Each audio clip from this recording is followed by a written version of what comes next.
La Lliga Catalana de Llaguts 2014 va començar ahir a Arenys de Mar amb la participació de fins a 17 embarcacions badalonines. A la màxima categoria masculina, el natació va ser primer i el rem Badalona segon. El podi el van completar els bugadors del Ventastop Cambrils. En categoria absolut femení, Cambrils va guanyar la regata, les capgrossos de Mataró van ser segones i les bugadores de natació terceres. El sènior femení del Bétolo també va lluitar pel podi, quedant finalment en quarta posició. En la resta de categories, el natació es va fer amb el primer lloc amb el juvenil masculí, un segon lloc amb l'equip veterà masculí i un tercer lloc amb el juvenil femení. Pel que fa al rem Badalona, a banda de la segona posició en l'absolut masculí, van fer un primer amb el veterà femení, un segon amb l'infantil i un tercer amb el cadet masculí.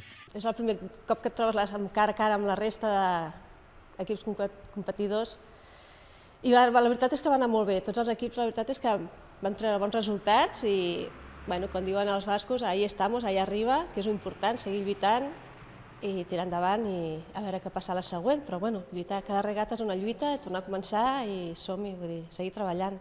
El Nàutic Bétolo va tenir com a millor resultat la quarta posició en la màxima categoria femenina, però també van fer una meritòria sisena posició amb el seu veterà masculí i van ser desens amb l'absolut masculí.